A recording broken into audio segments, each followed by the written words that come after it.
everybody were talking about gap profitability for the past 2 years for Palantir. And you guys hit the mark well in advance. Yeah. Years in advance. Tell me what it means for you guys to hit gap profitability, stay there consistently, and prove everybody wrong. Well, I think a big part of it is, zoom out and think about it over 20 years.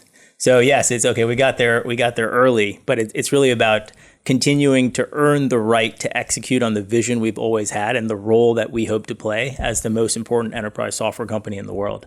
And being in a position to make those investments for the long term, being in a position where we have the confidence of not only our investors, but our employees, and the stewardship it's going to take to tackle the next range of hard problems that are coming at us very hard.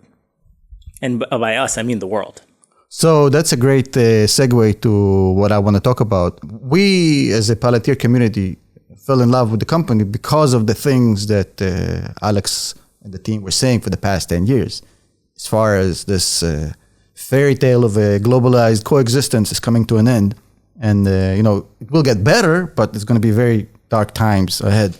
And now we're seeing that kind of prophecy play out. Yeah, there's a lot to it. I mean, there's a consistent narrative thread for the last 20 years about not just the consequences of globalization, maybe the consequences of believing in the end of history, but geopolitically, what's really going to continue to happen here? What do we find ourselves in? We find ourselves in the midst of essentially a three-front series of conflicts. I don't want to say war yet, but obviously the tensions in the Taiwan Straits, the tensions in the Middle East that are kinetic at this point, massive disruption for commercial shipping.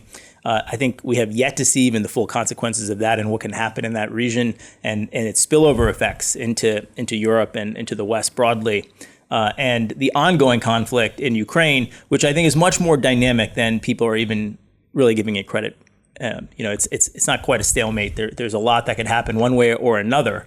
And these are the moments that matter. How do we deliver asymmetric technical capability to deter conflict from escalating and ensure that liberal Western democracies continue to create the world we all want to live in? Can you elaborate a little bit more about the role that Palantir had and has in Ukraine? Because I think people don't fully understand the scope of work that's being done there and the importance of supporting Ukraine in that war. Because there's a lot of voices you heard in the US, people are starting to get a little bit iffy about it. So can you talk a little bit more about that? Yeah, Alex was the first CEO of any company to go and visit Kyiv to see President Zelensky. And we've been providing support to them for better part of 2 years now, really helping them with AI-driven targeting and warfighting functions. And so working with the general staff, working with battalions on the front line, really we've enabled them as builders. They have green suiters in the platform, building capabilities themselves. They are a wildly technical society. And through their conscription, as I've written about, they took product managers, software engineers, and they deployed them for the front line. So I'm not just talking about software engineers sitting in the rear writing code, supporting their friends. Their friends were also software engineers. You think about the nature of the collaboration that's happening when the engineer knows how long is this feature going to take. They know what to ask for and what to get. And that's provided a wildly dynamic cycle of innovation that I think we all need to be paying a lot of attention to. One of the things I found fascinating from a recent meeting I had on the state of the battlefront there is that essentially the drone obsolescence cycle in Ukraine right now is 6 weeks. That means, from the time you come up with a new drone that might be resistant to certain sorts of electronic warfare, you're going to have to reinvent that drone in 6 weeks. And you think about the pace, Colonel Boyd, Air Force officer of a past generation, he really pioneered the OODA loop, observe, orient, decide, act. It's all built around the decision. It's all built around what Palantir talks about, not data, but decisions. How are we empowering that decision-making loop? The winner is the person who can go through that OODA loop the fastest. And so now you have this kind of like meta construct where what matters is not simply how quickly can you make a decision, but how quickly can you learn how to make more decisions? Can you get in that loop faster than your adversary can? And whether it's what we do with Airbus or BMW or what we're doing with warfighters, this is exactly what we're focused on. And so I think we should really be looking at Ukraine as the West's Lend-Lease moment heading into this conflict across three fronts here. If we go back to the dawn of World War II, the West was the world's best, the US in particular, had just figured out mass production. And we talk about the arsenal of democracy. But what we need to really study is that it took us 18 months to mobilize. We took one of the top executives, Bill Knudsen from Ford and GM, and we put him in charge of war mobilization before there was a war. And we forget that at that point in time, it was not the defense industrial base. There was no defense industrial base. It was the American industrial base. There's a reason we went to electronics companies and automobile manufacturers first. That's where the competency was. And we mobilized all of U.S. industry around that. And we did that to provide equipment to our allies in their fight. Heretofore, what we've largely done is taken equipment that has been sitting on the shelf that's really 80s, 90s era Cold War technology. And collectively, the West has been providing that. I think we're squandering the Lend-Lease opportunity here, where we could be iterating on new concepts, new technologies at the pace of the fight to provide ourselves capabilities that matter in the Middle East and that matter in the Taiwan Straits. Do you think there's a little lag in the strategy that's being deployed by decision makers in the West in understanding the new front? Because it seems like everybody's starting to show the cards. You're starting to see the formation of this axis of Iran, China, Russia. And we can't leave off North Korea. I mean, they have a kind of a... Do they matter, though? They matter. They are providing equipment and support. It's easy to leave them off, but we shouldn't. I never considered them as a serious player just because of just sheer... technological lag, let's put it this way. But I'm guessing that what you mean that they still have a lot of nuts and bolts, so to speak, simple weaponry, right? They have equipment that they've been providing. They have production capacity. They're certainly not sitting this one out. So we shouldn't discount them. Okay, so that's a good point. But as we can see, this whole new map kind of unraveling, right? You have Iran pushing in the Middle East, with the Houthi rebels pushing to the Suez Canal, trying to hurt Egypt. Hamas and Hezbollah is trying to hurt the Israelis. We have China pushing Taiwan. Russia is pushing Ukraine. So does it feel a little bit like we're in the late 30s here and prepping up for this new conflict? And do you think that the global leaders on the West are fully aware of this, or there's still people who don't fully understand that? I think Douglas MacArthur, the American general, said that almost all failure in warfare can be summarized in two words: too late. Too late to comprehend the mortal threat presented by your enemies, too late to start being prepared, too late to unite all forces of resistance against this. And so I think a big part of it... It's applicable to October 7th, literally what you just said right now. Yeah, I mean, every dimension... So my view, talking to world leaders, is that they realize this is coming. Everyone is constrained in different ways by where is the current political consensus. We do live in democracies. We need to all come to this place together. But there's an important role for advocacy. I think there's a huge amount that we really got through aggressive disclosure of classified information in the lead up to the invasion of Ukraine that gained a lot of trust. And I think the situation is only less stable since then. Yep. There's a big question of how do you deter conflict? Because that's the goal. The goal is to deter the conflict, not to fight the conflict. And so how do you take actions that defer the conflict without escalating or increasing the probability of conflict? And I don't envy the position a lot of the policymakers are in right now. Yeah, because that's what, in my opinion, I think the problem starts, it's like the bouncer example, right? Good bouncers don't fight. Yeah. That's the rule, right? Not that I have experience as a bouncer.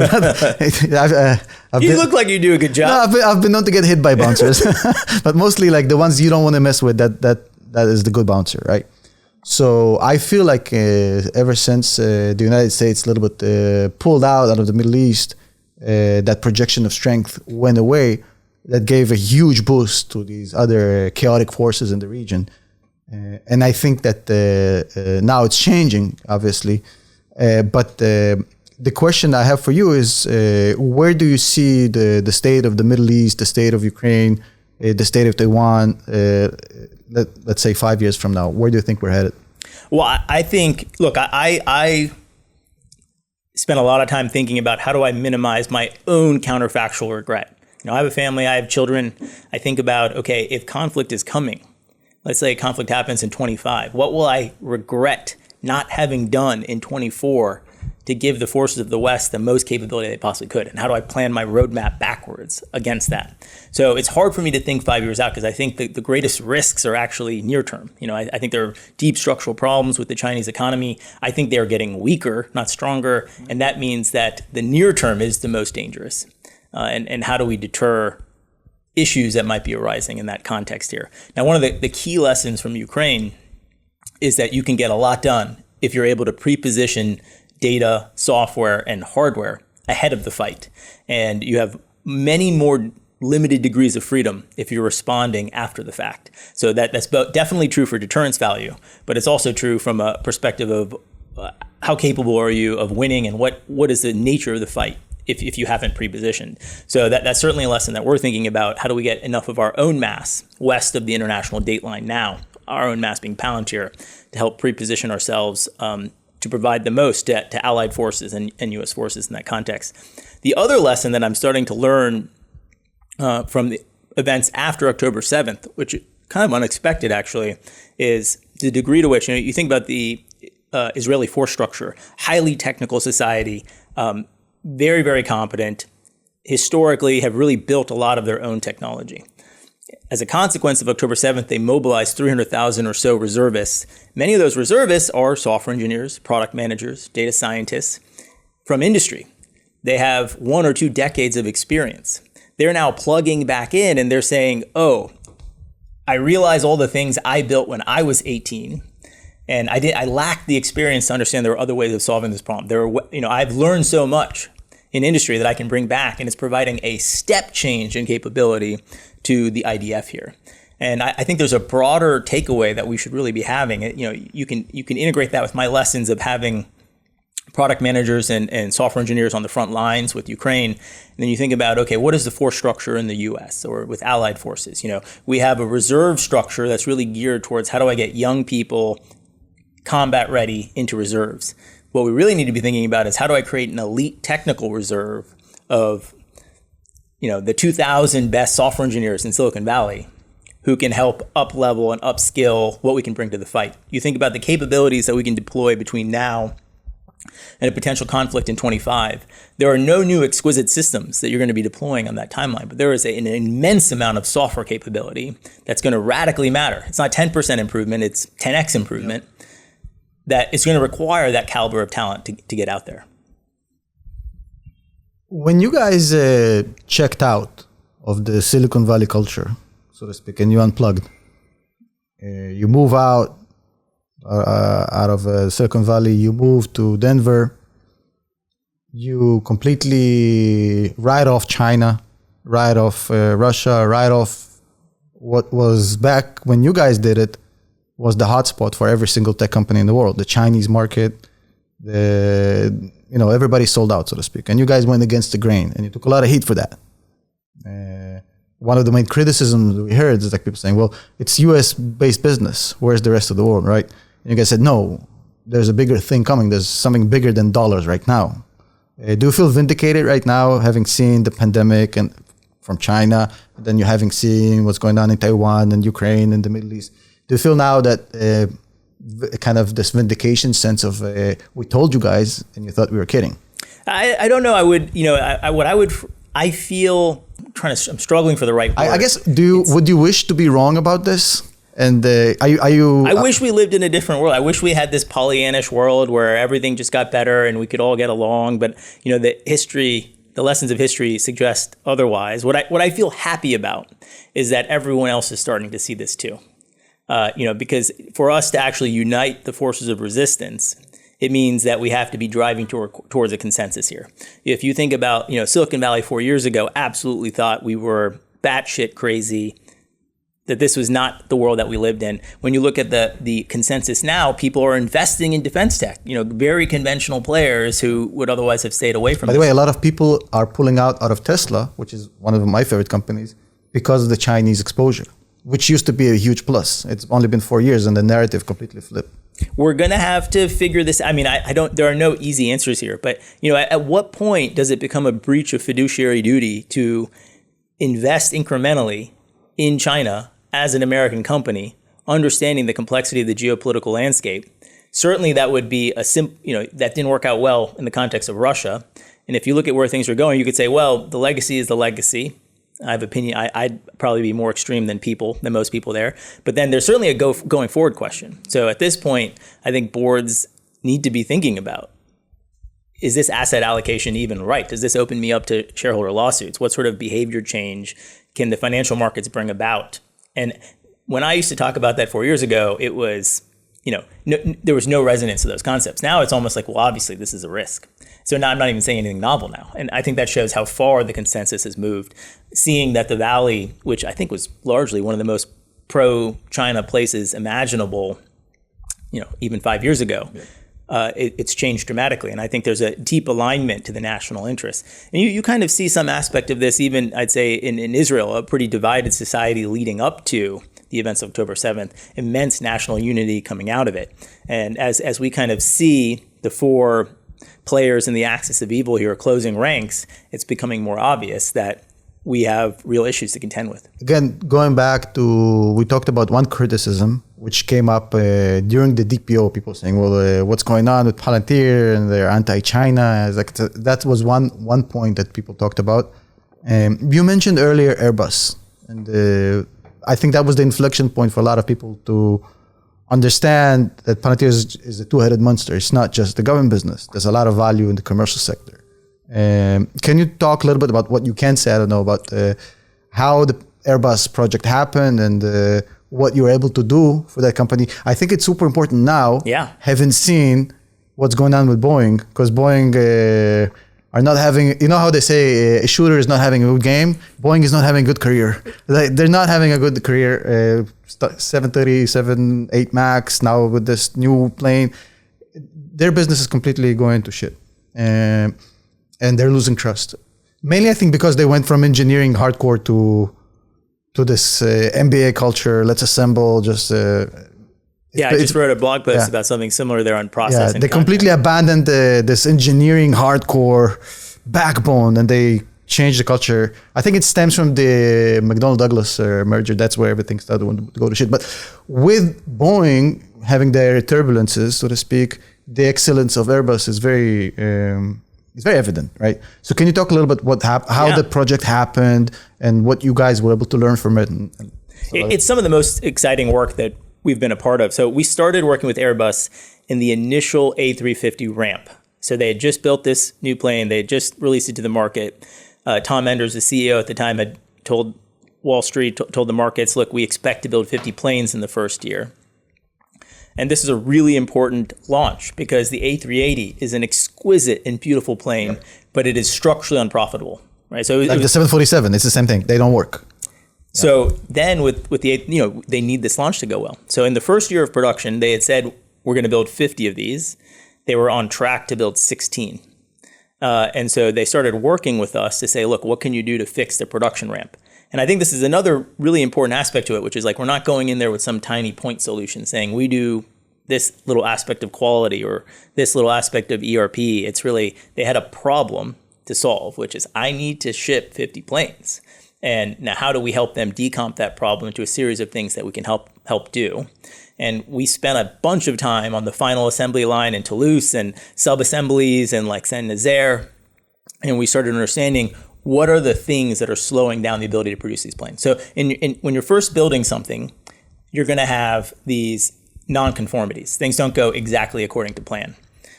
The question is this something that's part of the learning curve? Like, I didn't do it, I didn't put the bolt on right this time, but next time I know what to do. That problem goes away, versus it's an issue. It's a recurring non-conformity that's going to happen on every plane because it's a design challenge, it's a tooling challenge. There's something more structural to go figure out.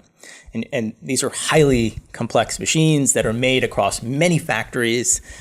And so we were able to many countries, exactly. Thousands of employees. And it's a complex coordination problem. Like you can work on certain parts of the plane, but if you're working on this part of the plane, then you actually can't work on that part of the plane. Then you have a complex supply chain to manage because all these parts exist in all these different places. So we tackled two problems in the beginning. One was quality. How do we address this issue of identifying root causes, figuring out what's a recurring nonconformity versus what is just part of the learning curve? And the second is then production optimization. So what work should I be doing today based on my view of the inventory that exists and the future production plan and the resources I have available? Sometimes people are coming from other factories to do this work. So we got them to 49. We didn't get them to 50, but we took them from a run rate of 16 to 49. And that's when they felt like, wow, we might have something in this technology. And actually, I'd say credit to Mark Fontaine and to Tom Enders, they really had the vision of what to do with this. So the very next thing they came up with is, wow, look, we've built this asset for our aircrafts that really can live from cradle to grave. We have the cradle part. We built them in Foundry. Now, how do we extend this data asset into service? So like now we're shipping these A350s to our customers. They're operating them. You know who knows how to operate A350s better than anyone? Us, Airbus. How do we extend our knowledge so that this asset... To the customers. How do we extend our knowledge into the customers so that they're getting the best uptime, the most revenue they possibly can from the assets they're buying from us, and use that to drive more growth in the services businesses that we provide them to take care of these planes, and use that to drive growth in selling more planes. And that was the birth of Skywise.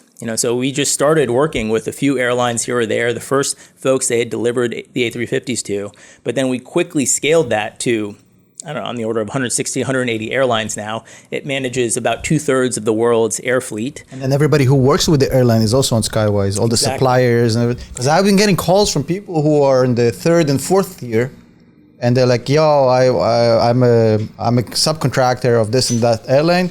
And ever since I've been on Skywise, I've become a Palantir investor because this thing blew my mind. Well, that's one of the cool things. We've always talked about, Foundry is this amazing platform to integrate your operations from the hand of your supplier to the hand of your customer. But why stop there? Why don't you go into your suppliers? Why don't you extend Foundry into their ERP, into their supplier's ERP? And what that does, it takes out a lot of the inefficiency of a lack of visibility and coordination problems where someone says something's going to show up, it doesn't show up. Yes, it's annoying that they didn't tell, but actually it's not, it's more than annoying. You had planned your production schedule assuming their parts were going to show up, but it's perfectly knowable it was never going to show up. And so how do we remove that human communication, make it machine communication, and everyone can be, you're kind of getting rid of some of the political drag of like, ooh, I don't want to tell them it's late or something, I'll fix it. And it's just flowing. You get the Kaizen. And then extending that into your customers is how you differentiate your service. If you really think about it, of course, when a plane door blows out, there is a difference between the two airplanes. But you wouldn't say that, if you're Airbus and you want to differentiate over time, how do I build a better plane? It's not by doing one or two things better. It's by doing 1,000 things better. How are you going to do 1,000 things better? Well, that's going to really it's data intensive. I have 50,000 sensors on these planes. They're generating data between 1 hertz and 1,000 hertz, 1 data point per second to 1,000 data points a second. 2 million data points per flight, per average flight. That's right. So how do you absorb all of that to say, look, okay, in these sorts of conditions, we're doing really well on these humidities like this, and we're doing this sort of ascent and this sort of environment. We want to work with our suppliers to make a more reliable part. And so it's organizing yourselves around that problem so you can actually have a fundamentally transformative, better experience. And I think in part, Airbus's relentless focus on this kind of Kaizen of improving the experience is what's bearing out. How much of an impact that success story had on my theory is like this thing was a gateway to other commercial projects because if it can work for a massive mega project like that. Yeah. Wow. Well, I think one of the greatest testaments to it is that it's not software that's purely internal to Airbus. It's software that they gave their suppliers and their customers. There's a pretty high bar for that stuff. Your suppliers and your customers expect that stuff to work. You can't really hide anything being substandard. And so the fact that it works and they're proud of it and it's scaling, it's transforming their business, that really opened up a lot of folks to, oh, wow, this, and it worked very quickly. And it's quantifiable because you can see AOGs coming down. You can see scheduling getting a lot better. You can see fuel savings. Yeah. Its preventative maintenance has gotten a lot better. Airlines were trying to move their Boeing craft into the platform so they could manage their Boeing assets with this. Yeah. And that's another place where the security, the privacy protections we have in the system, because while that happens, Airbus never has access to any of the Boeing data. Right. So having an environment where airlines could protect their own data, protect certain pieces of it, collaborate with airlines without sharing with Airbus, then also share with Airbus when they needed service and support. That's actually, paradoxically, we've always felt that very strict privacy controls is how you maximize collaboration. It can't be an all or nothing proposition. You need to give people the levers to decide in this moment, what do we need to collaborate on? What can we collaborate on? Well, you touched on a very important topic. And you know what I'm going to bring up right now? If we're going to talk about data privacy and data security, there's a very famous investor from that's known in other communities that spoke about Palantir a few times. I'm talking, of course, about Ross Gerber. He talked about Palantir, and he said that, well, this company sells your data and it spies after you, et cetera, it's evil.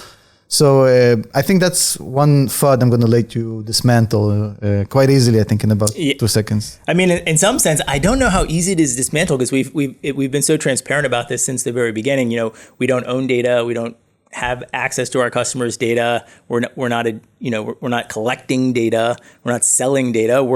We provide software to our customers that our customers use to analyze their data, and they're in control of the rules that govern how the data can be used, how it can be shared. We build the protections to ensure those rules are followed. We build the auditing to make sure that there's complete visibility into that. And we're always pushing the envelope in terms of the capabilities of how do you secure the data? Can I have cell level security, column level security? How do I label my data so that I can ensure mistakes are not made? How do I go beyond simple role-based access control, classification-based access control to purpose-based access control, particularly in healthcare? You think about it, people have consented to this data being analyzed for a clinical trial for a purpose. You cannot repurpose the data they've consented without going back and getting their consent. So how do you track this higher level concept? So, you think about there's a huge opportunity to actually build these concepts into the software to prevent people from accidentally doing the wrong thing. And we've taken the time to do that largely as an outgrowth of our core philosophy, right? So where we started in counterterrorism, we always believed the obvious thing, which is stopping terrorism, is good. But not simply because terrorism is bad, but also because even worse than that is the reaction to terrorism. This sort of push to the right, to the extreme right, where you essentially end up in a world where you have no privacy, where everything's taken away. So if we want to live in a world where we're managing privacy and security together as core concepts that are fundamental to democratic existence, then our technology needs to support that and give policymaker more levers to have the nuanced policy that democracies want enforced in software. So from what I hear from Palantir customers, the few that I spoke to, the main thing that entices them to work with you is the data security, is the data safety. And I even had a conversation with a guy who's a middle management with a shipping company, and he said that they had an incident and basically all the data was gone. And you guys help them restore the entire set of data. Otherwise, you probably know what I'm talking about. I know what it is, but we can't say. But that's how you know I'm legit. I'm not making things up. Due diligence here. Yeah, I've done my due diligence. So the guy explained to me, we went to Palantir, they restore everything, and like that would have never happened without Palantir. So to me, that's ridiculous when I hear these talks. He clearly doesn't know the software. I think. This is part of the thing you've guys been doing with countering that. When Michigan just won the national championship, and they interviewed Jim Harbaugh, the coach, and they said, "Look, when people talk about you, don't get bitter, get better." Right? And I love that because you guys have not went down the path of, "Oh, that's annoying." You've started to re-educate the community, and you started to do like the boot camps and the AIPs. Can you talk a little bit more about that? Because I think that was huge for you guys. No, that's been hugely exciting. I mean, there's kind of a macro thing that we should get to at some point, which is just like the expectation people have of software, how that's translating into their view of SaaS, maybe some of the recent comments David Friedberg made on the All In podcast. But I love that show. Yeah, it's a ton of fun. Those guys are very smart. David Sachs is one of the early product mentors for many of us at Palantir. So the core thing with AIP is I think, I've talked extensively about how I think about LLMs, this sort of middle ground between human thought and algorithmic reasoning, and the nature it's this stochastic technology. So how do you integrate this stochastic technology into a tool chain that was otherwise pretty deterministic? Well, that leads you to a place where you say, you got to play with it. That's number one thing, is you got to get human beings to sit down and actually use this, and use it ideally for some meaningful period of time. Because when you first use it, you can kind of over extrapolate and maybe misunderstand what this thing is capable of and not. And so we have just found it immensely clarifying to get our own engineers to sit down, play with this stuff. As an outgrowth of that, we realized, we should be externalizing this. We should take this boot camp concept from something that captivates our internal imagination to something that's going to help everyone understand what is this technology capable of. And then I think it allowed us to stand on the shoulders of essentially the 10 years of investments we've made around technologies like Foundry, build AIP on top of that, and deliver use cases in really a day or two. And having people see that. I mean, one of my favorite examples was a customer who'd been working with us for a while. They had a 4-month project with very big name software companies on generative AI. They had a board meeting coming up. The customer very reluctantly came to our boot camp. And after a few hours of the boot camp, he did you a favor. He's like, okay, I'll come. Yeah, exactly. After a few hours, pivoted their entire board meeting to be about what they were building in the boot camp, and threw away the four months of work because largely they'd gotten nothing done in 4 months. And so I think having this integrated tool chain, so this is where it goes back to the macro frame, which is, we have this disease in software broadly speaking, which is it's so optimized for what is easy to sell. And so that means, well, who's your buyer? Your buyer's IT. Okay, how do I sell a box that has some perception of white space, that has some incremental differentiation over the prior boxes? I'm going to design everything around that. It's really about a one and done sale. Instead of, I think, the more authentically valuable thing, which we've often got critique for, is working backwards from the customer's problem. Understanding what is going to matter to this business. Why should I be proud of the work I'm going to do? Hey, I got to help with the A350 ramp, right? Like, that is the nature. That's the gnarly, complex, irreducible problem that's in front of you. We haven't said the number, that 33%. Yeah. That's improvement in 33% in production speed and same quality. Yeah, improved quality. Improved quality, yeah. And there's so many second order benefits to that too. It's like you have reduced cost of supply chain. You're able to put instead of overnighting parts, you're able to put them on the slow boat. You more efficiently manage all of that. It leads to more aircraft sales, which is really what moves the needle on the business there. But so by solving the complex problem, you're actually able to generate true value for the businesses, which is what gets them to invest more. And so we're kind of, when I hear David Friedberg talk about, look, I had an engineer rebuild this thing, you have all these consequences of this kind of SaaS drives you to something that's all beta, makes you look like everyone else, doesn't really fit you, and then is essentially extractionary in terms of how the pricing sort of works. Instead of thinking about it more authentically, like, I need to own the problem, be a partner to my customer, deliver on that. The other benefit for us is it elucidates what's next. Like, okay, I'm able to solve all of this stuff today. How should I be thinking about my roadmap? Instead of sitting in Palo Alto and eating strawberries and thinking about, big ideas, my roadmap is forged in the fires of the pain on the final assembly line of Toulouse, on the things that I can see are within grasp that we can't do today, but we'll be able to do tomorrow. And getting into that continuous product development cycle around these things. Yeah, not to knock on strawberry shakes. I like strawberries, but yeah, there's a disconnect between the foot soldiers and the guys who are writing the code, and there's actually even more. I have this, I'm kind of stealing this from one of my colleagues, Melina von Brentano, who's a genius. But to build on one of her ideas here, it's like, Tyler Cohen has talked about the great stagnation that kind of happened in the mid 70s. There's this separation between wage growth and GDP growth. Peter Thiel has talked about, like, we wanted flying cars, we got 140 characters. And I think one of the deeper roots. That's a great sentence. Yeah, it's the motto of Founders. Because we grew up watching Doc Brown, Marty McFly. Where's my flying DeLorean? Yeah, exactly. Where's my flying DeLorean? Star Trek. Where is this technology? I want Mr. Fusion and the banana. And where is this shit? I think one of the more profound... That was 2015 in the movie. Yeah, the flying car was 2015. Sorry, that was 2015. That was in the timeline of Back to the Future. Yeah. So we're past these dates. Like, where is all this, right? You think about Total Recall, we're getting closer to those timelines. God forbid. one of the big issues is some sort of disconnect between, like, the steering wheel doesn't work, between strategy and operations at these companies. And I actually think, perversely, it is the consequence of poor technology implementations. Like, essentially, we have presupposed that merely having the technology makes things better.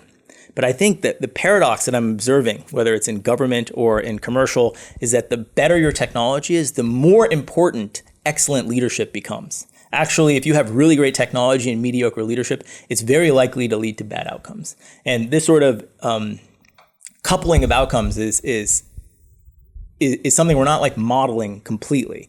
And I think that comes to this idea that the technology needs to serve the business and the institution. You create the accountability function by actually asking whether the tech is solving the whole problem, rather than simply saying, by buying this tech, I've solved the problem. And I think that kind of summarizes the current disease that we have in the software industry. And look at the leadership and how it changes, and it can have these long-lasting effects. If you go back in history, it was the French and the British who were mucking around with this nonsense project. Beautiful plane, the Concorde, amazing plane, made no sense, complete fiasco. They couldn't wait to get rid of it the first chance they got. On the other hand, Boeing came up with this brilliant project with the 747, the jumbo jet, which made so much buckets of money and changed aviation forever, made it accessible. And then you see the quality of management and how the British and the French completely switched it around. And now Boeing is stuck in the past because of bad leadership, because of bad management. Now they're lagging behind the French and the British. They're coming. The A350 is an exponentially better plane than anything that that Boeing has. It's like, we could talk hours about it, but 737-8 MAX, the whole original sin was the improved engine on the A350, which they tried to fit on the 737. That didn't fit, the MCAS and that all stuff. Yeah. Bad leadership. A good CEO says, no, we're not going to do that. We're going to do it the right way. We're not going to bullshit our way into this, right? Well, and I think this is that's right. I mean, I think there's a broader kind of human bias towards seeking comfort in repeatable processes. What is going to be repeatable? Process is my safe harbor. And, there's this great Steve Jobs interview where someone's asking him about the failure of the Apple Lisa. And he's like, look, we got confused at Apple. We thought, like, everyone wants to replicate the prior success. How do I replicate the success of Macintosh? Well, what was the process we used? We went to HP and we got some of the best process people in the business. But at the end of the day, for these 0 to 1 problems, content is what matters. Shout out to Peter Thiel. Absolutely, content. The content, and then process is valuable when it serves the content. That's how you achieve scale of the impact. But it is a total disaster when the process seeks to become and usurp the content. Mm-hmm. And I think there's a lot when we've taken our corporations, we've divided them up very functionally. You could say that very functional division of how we've broken up the complexity of an organization is itself a form of process that we've imposed. Now, when can you evaluate when the process is not fit for purpose? When can you evaluate that the way you've organized yourself is part of the problem? One of the things that we focus on with Foundry, the whole point of the ontology is to have a representation of the business that is actually integrated and independent of how the business happens to be organized at this point in time. It's an enduring and everlasting representation. And that allows you to connect the dots. One of my favorite examples from a US manufacturer relates to procurement versus production. So the procurement job, the KPI there is cost of raw materials. So this person is buying discount product 30% off market. They're really excited. They're hitting their KPI. The production person is pissed off because this discount raw material has 40% less yield. So the net effect on the business is value destruction. One person is torching their KPI because the other person hit their KPI. They're pulling in different directions. Yeah. And so you could say, well, how do we it's manage like biz dev and risk. Yeah. Pulling in different directions all the time. You can see how we slice these things up is a matter of convenience. It's an imperfect representation of what's happening. In the end, there is an indivisible actual outcome that you have to manage. Yeah. And that means you can't ever be so reliant on process. You actually have to have your finger, on the joystick, so to speak, to manage the thing. And we want to make that tractable for the human beings who are running these organizations. To me, what got me excited about Palantir is this analogy that I used for myself. I was like, look, if I'm running a business, right, I'm the little ant and I'm trying to walk through a football field, right? And every piece of grass seems like a tall building to me. I don't know where the entrance, I don't know where the exit. I'm just kind of trying to get somewhere. But if I'm the same ant and I'm situated in the bleachers, I can see the roadmap where I need to go a lot better, right?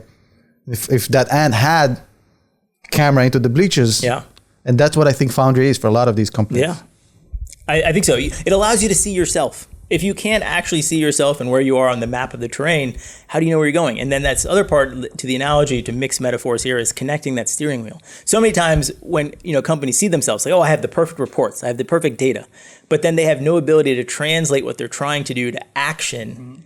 Because it's not one decision, right? You're trying to now inform how 20 interrelated decisions get made to achieve the direction of travel. So how do I make that seamless? Now, this goes back to where we started when we were talking about Ukraine and the OODA loop. And the whole point of this is not to make a time-bound set of decisions. Hey, we made our 20 decisions, let's go, to vacation or something. It's like, well, now you're trying to make the next 20 decisions better. So everything is about that meta aspect of how am I not only doing better today, but learning to do better tomorrow. I had this very interesting conversation with a guy who used to work for Tesla for BI, and it's like all this shit I can do with this and that and this and I said, okay, hold on a second. So I bring a code strap, Dorian, into the conversation. I said, talk to him. After about 20 minutes, it's like my mind is blown. I completely misunderstood this. Like this is next level stuff. I think a lot of people haven't gone through this process. They just don't understand the little intricacies. And by the way, speaking of Tesla, and this is another point I want to make here. If you mentioned comfort and repeatability, right? So if you look at the auto industry and why Tesla had so much success, because they came in and said, guys, you've been doing the same thing for the past 40 years. You haven't changed jack shit.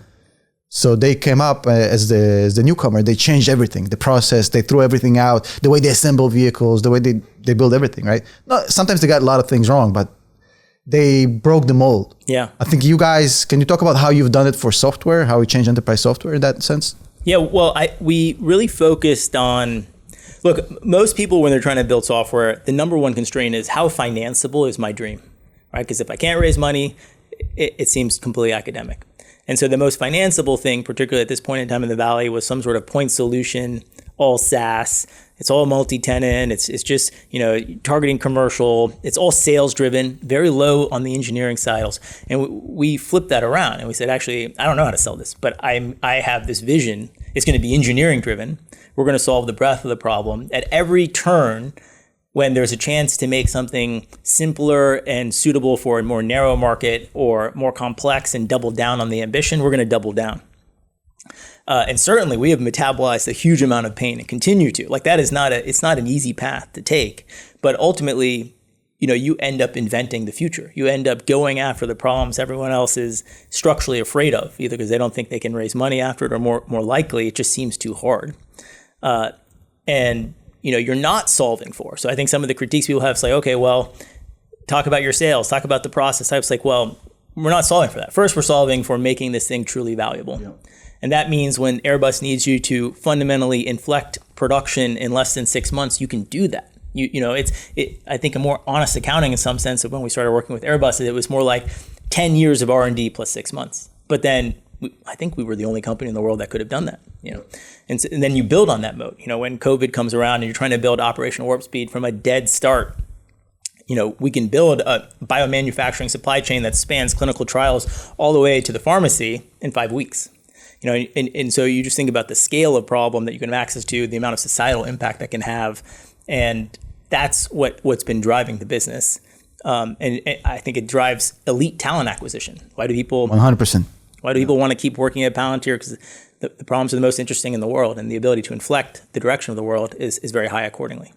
Yeah, the world has changed. I think that back in the day of our parents, they used to come in, work for 25 years at the same place, and these days, every tech guy I know changes, jobs, a year here, half a year there, another 2 years there.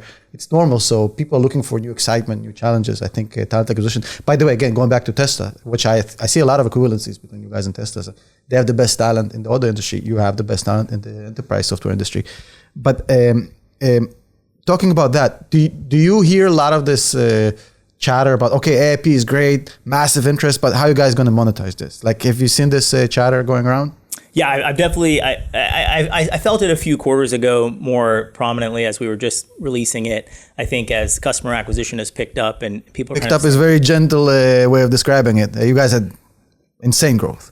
We are just focused on, this is something that Ted's been talking a lot about, like, screw the first derivative. We're focused on the second derivative. It isn't just about the rate of change. It's about how fast are we inflecting the rate of change. Yep. And so the maniacal focus on boot camps, the maniacal focus on getting customers to actually get hands on keyboard, solving more problems, extensively doing more boot camps even within the same customer to expand the breadth across the functions and how people can connect these things up together. It's been wildly momentum accretive, not only for our customers and our go-to-market, but also for our roadmap, how we think about the features, what are the most valuable things to solve. So yeah, it's created a huge amount of energy. And you're agnostic to who's ever going to win the LLM wars. Yeah, completely agnostic. And we've kind of had our own view that there's going to be a proliferation of models. That, we think an approach like KLLM is really quite important. I think that's become more obvious to people, just both for kind of leadership reasons at certain institutions, but also the proliferation of models and how much people want to be experimenting with these things. We've been talking a lot about the limits of the parametric knowledge of the models. If you're really trying to get this model to be a subject matter expert, I'm not so sure. I'm not so sure it's going to get there. But instead, if you thought about these models as infinite on-demand intern capacity, you're definitely going to, maybe they can do more. I'm structurally skeptical they'll be a subject matter expert, but that is a great use case. And we've really put that in practice. We've launched a co-pilot with Panasonic Energy in the Gigafactory that's co-located with Tesla that helps them do really sophisticated maintenance of this very high-end battery manufacturing equipment. The head of maintenance there, her name's Tara, so it's called the TerraBot, but it essentially has brought all this subject matter expertise to bear to the front line so the level 1, level 2 maintenance techs can much more efficiently improve the uptime of these very exquisite machines. You just gave me the headline for the podcast. Shyam confirms Tesla versus Palantir. I'm just kidding. It's a very twisted way. There you go. No, but we are in the business of headlines. You've seen it happen, obviously. But I think that's one of the things that I wanted to ask you. You've managed to stay so long outside of the circle of sales, right? You didn't even have a sales rep a few years ago. Talk to me about the pain that you went through in building the sales. Obviously, that was a tough process. I had a chance to speak to a few guys who went through the system, no longer, and still all love Palantir, by the way. I never had a guy who I spoke to who's no longer in Palantir that said anything bad. But I've heard firsthand about the pain of making that happen. Can you talk from your perspective about it? Obviously, now it's a well-oiled machine, but can you talk about the first couple of years? Well, I think anytime you're doing something 0 to 1, you're trying to figure out the balance between content and process. I think one of the things that's always been true for us, like where we've made the greatest mistakes, is where we've tried to import some outside structure. When someone says, "Look, this is just how it's done. Just take this playbook and do it." And sometimes there's that's appealing. It's appealing to just be able to go grab this thing and use it. Here's the template. Yeah. And in reality, you accumulate all these errors in ways in which, even in the best case, it slightly doesn't fit you. And then that accumulates over time. And you actually are much better served by going slow at first and figuring out how to build something that fits you well from first principles and scaling that. And I think we've kind of done the hard work to both see where we've used a template and it doesn't work, and where we've done it ourselves from first principles and it does work. That's the journey that we were on. What's more difficult? And I know it's not an intuitive question, because when I came into this company, in my mind as an investor, I was like, if they can handle government politics, commercial is easy. But now that I know, can you break that assumption for me? Because I've learned the opposite. I think it's all hard. It's probably the most, and they're hard in different ways. With government, you just have a lot of different stakeholders. You have the person you're serving, the users, who are distinct from the folks who do the acquisition, distinct from the folks who have the resource or the money to spend on this acquisition. How do you get all this to line up? How do you do so in a place that is structurally very process intensive? So it's like, how do you compress timelines? How do you find the places that have the excellent leadership and the vision to move quickly? So that's one aspect of it. I think you could say the problem is actually the same, but just at different scales, at different points of those triangles in commercial. And the shortcut that we've always used historically is to find the place where there is an urgent burning platform that eliminates mitigates the politics. Look, if you can deliver an empirical result, I think the presupposition that most executives really have is that software doesn't matter, it doesn't work. And that's because that's what they've seen historically. I spent $1 billion on this ERP thing, and when I go to the factory floor, people are still using Excel. So what's going on here? But isn't it also one of your biggest problems as like the point of contact has already spent a shit ton of money on something that... Particularly in IT, yeah. Yeah, and he doesn't want to get embarrassed. Yeah. So you have to... Or she, it doesn't matter. It's not a guy. Or a horse. That's where, when you have this burning problem, it kind of aligns the institution around it. Like, okay, well, we all agree we need this solved. Like, we all... if we thought that the existing investment solved it, then it's not solved. Like, that's not the debate in that moment. Now you have to generalize that. And I think a bunch of the investments we've been making have been, how do we help accommodate the parts of the technology that people feel they've already acquired? So virtual table is a great example of this. Okay, you're happy with your modern data stack. Great. Just register those tables in Foundry right into the ontology. Use this for everything ontology north. Don't use this for the data platforming, data pipelining side of this, because you feel like those investments work for you. And if they work for you, that's great. We want to go on to solve the business problems. And so like that, there are probably like 10 examples where we've carved up the white space that everyone can agree on. The business user can agree on, IT can agree on, and the business executive gets their problem solved, which is ultimately what they care about. So, final question. Where are we going to get the flying DeLorean? I've been wanting one since I was a kid, since I've seen Doc Brown with the sunglasses. I gotta have me a flying DeLorean. When you guys are gonna help that make that happen? Well, and it needs to run on bananas. And bananas. That part I don't know if I can help with, but I'm structurally optimistic that we're getting back to hard tech as a society. We're getting back to hard tech. We're investing in the deep tech problems. There's much more ambition. There's a whole new generation of entrepreneurs out there that are going after these things. That's going to also force the incumbent institutions to innovate too. And, I do wonder, with the benefit of hindsight, if turning our back on the atom and nuclear power is one of the gravest mistakes we kind of structurally made. We kind of, we bought into this kind of indefinite pessimistic view of the future instead of what was before then, like how much we thought the power of the atom was going to enable for us all. And you look at some of the challenges we have here. Clearly, we're going to need to get back to investing in the things that give us not 10% more, but 10 times more. I think humanity is still licking the wounds of 1986. Yeah. No, absolutely. I've seen it firsthand. I was a kid. I remember myself. I was 5 or 6 years old and I was watching TV. And that clip they show of the lady on the news? I've seen it live. Yeah. And it was such a traumatic experience as a kid. I remember that stuff. If you take away Chernobyl and you look at the Pennsylvania accident, I think the world still today is high on nuclear energy, because that one is a huge example. So scarring, so far outside of our control. Because the Pennsylvania one was such a good example of how to handle shit properly. Like containment structure, cleanups, everything was perfect. Then you look at Chernobyl, the world almost went to shit. And I think that's part of the reason that Germany fell into the honey trap of selling out and shutting down their entire nukes for that cheap Russian energy. I think you're right. There's something cultural about, the Valley's always had it. You could say that it's been naively optimistic about the future. But I guess if I had to pick a perspective of being completely cynical about the future or naively optimistic, I'd skew naively optimistic. I think that, I grew up in the shadow of the Florida Space Coast, and we could watch the shuttle launches as kids. In elementary school, we'd file out into the courtyard and you could see the shuttle. We used to watch it in Russia, the Cape Canaveral ones. Look, they would show it. It's so inspiring. It changes how you think about the future.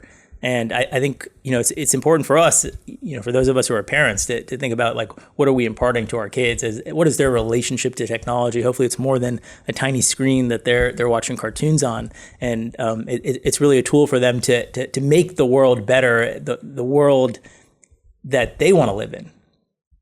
I'll tell you a story, final thing before I let you go. That's going to prove what you're saying is right. So my youngest is 5 years old. Walking down the street, and he asks me, "Hey, Dad, what is this logo on this car?" I didn't know. I said, "I don't know." He said, Well, Google Lens it. So what is Google Lens? So he's showing me on my phone what is Google Lens. That's incredible. So that's a 5-year-old today. Yeah. So I think I'm more than mildly optimistic. I think there's dark times ahead in the short term, but I think long term humanity is going to prosper. Absolutely. Well, good enough for me. All right. Done. Thank you. You're the expert. We did the garbage can setup. Yeah, I forgot about the garbage can.